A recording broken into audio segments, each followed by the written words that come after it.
আসসালামু আলাইকুম।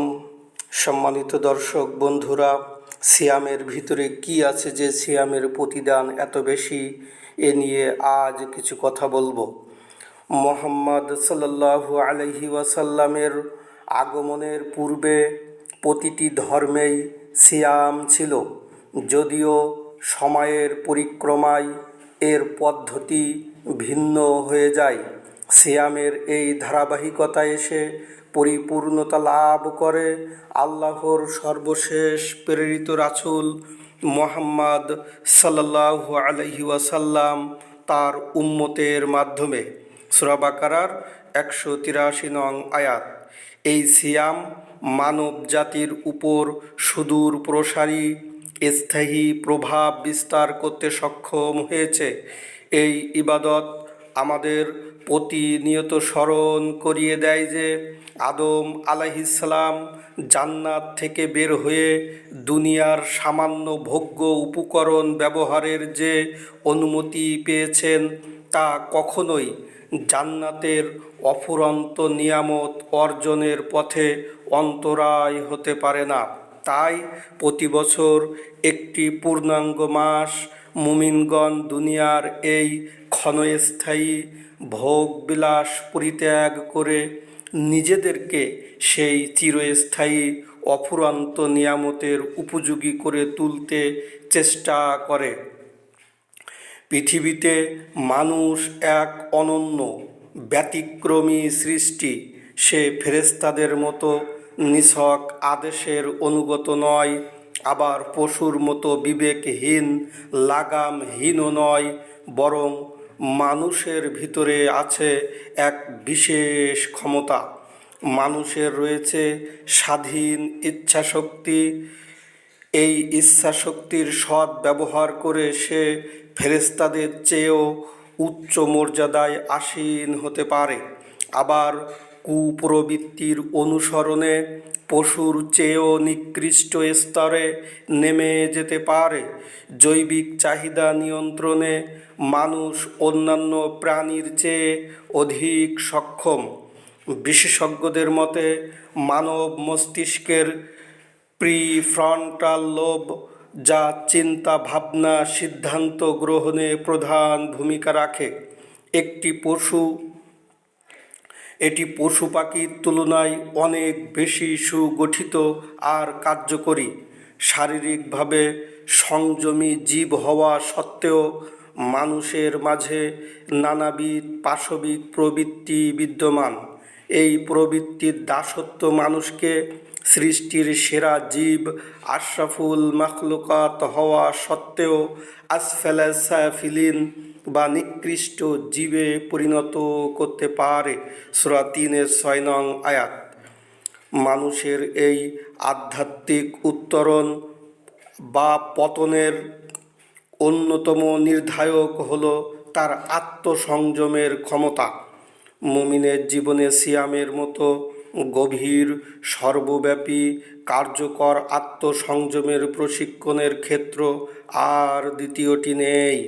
এটি মূলত মুমিন এবং কাফেরদের জীবনাচরণের মধ্যে সুস্পষ্ট পার্থক্য গড়ে দেয়। ইসলামের প্রতিটি ইবাদতেরই একটি বাহ্যিক বা দৃশ্যমান রূপ রয়েছে। যেমন কাউকে সালাত আদায় করতে দেখলে সহজেই বোঝা যায় যে তিনি মহান আল্লাহর ইবাদতে, কিন্তু সিয়াম এমন এক ব্যতিক্রমী ইবাদত যার কোনো দৃশ্যমান বা বাহ্যিক প্রদর্শনী নেই। যদিও রমজান মাসে সামাজিকভাবে একটি আবহ তৈরি হয়, বাহ্যত সবাই সিয়াম পালন করেন, তবুও একজন ব্যক্তি চাইলে লোক চক্ষুর অন্তরালে পানাহার কিংবা জৈবিক চাহিদা পূরণে লিপ্ত হতে পারে। পৃথিবীর কেউ তাকে দেখছে না, কেউ তাকে বাধা দিচ্ছে না, কিন্তু মুমিন বান্দা নির্জনেও একমাত্র আল্লাহর ভয়ে এসব থেকে বিরত থাকে। তার এই গোপন ত্যাগের একমাত্র সাক্ষী স্বয়ং আল্লাহ তাআলা। এভাবেই সিয়াম বান্দার গোপন তাকওয়া, আল্লাহ ভীতি, আত্মসংযমের প্রকৃত পরীক্ষা। লৌকিকতাপূর্মুক্ত লৌকিকতাহীন এই ইবাদতের মাহাত্ম্য এতটাই বেশি যে আল্লাহ তাআলা এর প্রতিদান প্রদানের দায়িত্ব নিজের হাতে রেখেছেন। হাদিসে কুদসিতে রাসূল সাল্লাল্লাহু আলাইহি ওয়াসাল্লাম ইরশাদ করেন, ক্বাল আল্লাহু আজ্জা ওয়া জাল্লা, আল্লাহ তাআলা বলেছেন, কুল্লু আমাল ইবনে আদামা, বনি আদমের প্রত্যেকটা আমল লাহু ইল্লা সিয়াম, দেয়া হবে সিয়াম ব্যতীত। হুয়ালি ওয়ানা আজজি, সিয়াম আমার জন্য আর আমি এর প্রতিদান দিব। আল্লাহর সন্তুষ্টি অর্জনের লক্ষ্যে তার দেওয়া বৈধ হালাল বস্তু থেকেও নিজেকে বিরত রাখার মাধ্যমে বান্দা ধৈর্যের এক গভীর শিক্ষা লাভ করে। সাধারণত গুনাহ থেকে বেঁচে থাকার জন্য মানুষকে তার নফসের বিরুদ্ধে জিহাদ করতে হয়, কিন্তু আল্লাহর ভালোবাসায় নিজের একান্ত প্রয়োজনীয় বৈধ ভোগ্য উপকরণ ত্যাগ করা ধৈর্যের আরও উচ্চতর আর কঠিন একটি স্তর।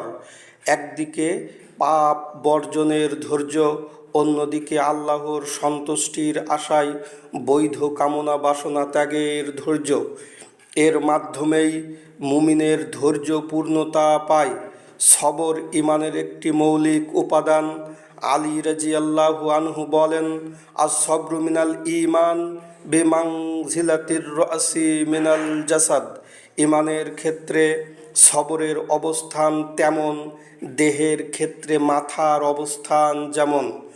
মাথাবিহীন দেহ অকেজো, ঠিক তেমনি ধৈর্যহীন ইমানও দুর্বল, অকার্যকর হতে বাধ্য। জীবনের প্রকৃত কল্যাণ যে এই ধৈর্যের মধ্যেই নিহিত তা অনুধাবন করে উমর রাদিয়াল্লাহু আনহু বলতেন, ধৈর্যের দ্বারাই আমরা জীবনের শ্রেষ্ঠ কল্যাণ লাভ করেছি। মানুষের স্বভাবজাত দুর্বলতার মধ্যে প্রধান হলো তার খাদ্য চাহিদা, উদার পূর্তির আকাঙ্ক্ষা।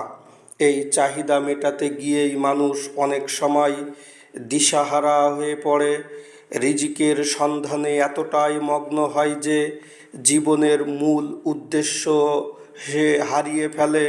অথচ আল্লাহ তাআলা মানুষকে কেবল পানাহারের জন্য সৃষ্টি করেননি, তাকে এক মহান দায়িত্ব আমানত দিয়ে পৃথিবীতে প্রেরণ করেছেন।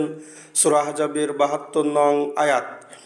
মানুষ প্রায় পেটের ক্ষুধা প্রবৃত্তির তাড়নায় দুনিয়াবী হয়ে পড়ে, কিন্তু সিয়াম সেই ভোগবাদী মানসিকতা থেকে মানুষকে টেনে তোলে, তার বিচ্যুত মনকে সঠিক পথে ফিরিয়ে আনে।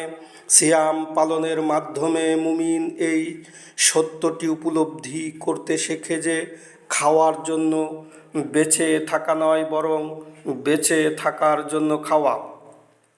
এই পার্থিব সংযমই তাকে জান্নাতের দিকে ধাবিত করে। যেমন কোনো ক্ষুধা তৃষ্ণা, মানবিক দুর্বলতার অস্তিত্ব থাকবে না। সেই চিরস্থায়ী সুখের আবাসে প্রবেশ করা মাত্রই মুমিনগণ প্রশান্ত চিত্তে বলবে, আলহামদুলিল্লাহিল্লাযী আযহাবা আন্নাল হাজানা ইন্না রাব্বানা লাগফুরুন শাকুর। যাবতীয় প্রশংসা আল্লাহর জন্য, যিনি আমাদের সকল দুশ্চিন্তা দূরীভূত করেছেন। নিশ্চয়ই আমাদের প্রতিপালক ক্ষমাশীল, গুণগ্রাহী। সূরা ফাতিরের ৩৪ নং আয়াত। ইতিহাস সাক্ষ্য দেয়, মানুষ যখনই নফসের দাসত্বে লিপ্ত হয়েছে, তখনই সে পাল ছেঁড়া নৌকার মতো ভোগ বিলাস পাশবিক চাহিদার স্রোতে ভেসে গেছে। এই লাগামহীন ভোগবাদের ফলে যুগে যুগে বহু জাতি সভ্যতা ধ্বংসের অতল গহ্বরে হারিয়ে গেছে। এই নৈতিক অবক্ষয় ও অসারতা থেকে মুক্তি পেতে বিভিন্ন সভ্যতায় মানুষ বৈরাগ্যবাদের উদ্ভাবন করে, কিন্তু সংসার ত্যাগী এই মতবাদ ছিল মানুষের স্বভাবজাত ধর্ম আদর্শের বাহিরে। ফলে এটি কোনো স্থায়ী সমাধান তো দিতে পারেইনি, উল্টো মানব সমাজে নতুন এক সংকট সৃষ্টি করেছে। আল্লাহ তাআলা এই মন গড়া কথার সম্পর্কে বলেছেন, কিন্তু বৈরাগ্যবাদ সেটি তারা নিজেরা উদ্ভাবন করেছিল আল্লাহর সন্তুষ্টি লাভের আকাঙ্ক্ষায়। আমরা এটি তাদের উপর বিধিবদ্ধ করিনি, এরপরেও তারা যথাযথভাবে তা পালন করেনি। অতঃপর তাদের মধ্যে যারা ইমানদার ছিল তাদেরকে আমরা পুরস্কার দিয়েছিলাম, কিন্তু তাদের বহু লোক ছিল পাপাচারী। সূরা হাদীদের ২৭ নং আয়াত। আহলে কিতাব পূর্ববর্তী ধর্মগুলোর বৈরাগ্যবাদের ইতিহাস পর্যালোচনা করলে কিছু লোমহর্ষক অমানবিক চিত্র ফুটে ওঠে। যেমন দীর্ঘ ৩০ বছর যাবৎ দিনে মাত্র একটি রুটি খেয়ে জীবন পার করা, গর্তে বসবাস, দৈনিক মাত্র ৫টি ডুমুর ভক্ষণ, বছরে একবার চুল কাটা, স্বেচ্ছায় নোংরা কাপড় পরিধান, শরীরে মাছিকে কামড়ানোর সুযোগ দেওয়া, শরীরে ৪০ থেকে ৭০ কেজি লোহা বহন করা, বছরের পর বছর ইঁদুরের গর্তে কাটা ঝোপে বসবাস, ৪০ বছর বিছানায় গা না লাগিয়ে ঘুমানো, ১ সপ্তাহ যাবৎ কিচ্ছু না খাওয়া, না ঘুমানো, পানি স্পর্শ না করা, হাত পা ধোয়াকে পাপ মনে করা ইত্যাদি অমানবিক সব নিয়মকানুন। চরম ভোগবাদ, চরম বৈরাগ্যবাদ, এই দুই ধ্বংসাত্মক দর্শনের বিপরীতে মহান রব এমন এক সুপরিমিত বিজ্ঞানসম্মত বিধান দান করেছেন যা মানুষের আত্মিক দৈহিক প্রশান্তি নিশ্চিত করে, আর তা হলো সিয়াম সাধনা। এটি মানুষকে সংসার ত্যাগ করতে বলে না, আবার পশুর মতো ভোগেও মত্ত হতে দেয় না। আল্লাহ তাআলা মানুষের সীমাবদ্ধতা সম্পর্কে বলেন, ইউরিদুল্লাহু আইয়ুখাফিফা আনকুম ওয়া খুলিকাল ইনসানু দাঈফা। আল্লাহ তোমাদের থেকে সহজ করতে চান, আর মানুষকে সৃষ্টি করা হয়েছে দুর্বল করে। সূরা নিসার ২৮ নং আয়াত। যারা লাগামহীন ভোগবাদে মত্ত তাদের তুলনা করা হয়েছে কাফের আর চতুষ্পদ জন্তুর সাথে। আল্লাহ তাআলা বলেন, ওয়াল্লাযীনা কাফারু ইয়াতামাত্তাউনা ওয়া ইয়াকুলুনা কামা তাকুলুল আনআমু ওয়ান নারু মাসওয়াল লাহুম।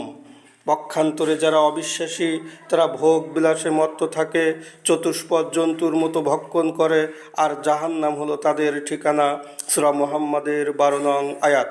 মানুষের দেহ রুহের সমন্বয়ে প্রশান্তময় জীবনের জন্য সিয়াম সাধনার গুরুত্বের বিষয়ে ইমাম ইবনুল কাইয়িম রাহিমাহুল্লাহ বলেন, বাহ্যিক অঙ্গ প্রত্যঙ্গকে পাপ অপকর্ম থেকে রক্ষায়, আত্মিক শক্তিকে নিয়ন্ত্রণে রাখতে, শরীরকে সকল পাপ অভ্যাস থেকে পবিত্র করতে সিয়ামের যথেষ্ট প্রভাব রয়েছে। এটি তাকওয়া অর্জনের সবচেয়ে বড় মাধ্যম। তাই একমাত্র সিয়াম সাধনাই পারে সকল ধরনের বৈরাগ্যবাদের বিপরীতে আত্মনিয়ন্ত্রণের পরিপূর্ণ শক্তি যোগাতে। আল্লাহ রাব্বুল আলামিন বনু আদমের মাঝে জীবনযাত্রার যে তারতম্য সৃষ্টি করেছেন তার নিগুড় উদ্দেশ্য হলো মানুষকে পরীক্ষা করা, তার মধ্যে কৃতজ্ঞতাবোধ জাগ্রত করা, যাতে আমরা একনিষ্ঠভাবে তার ইবাদতে মগ্ন হতে পারি।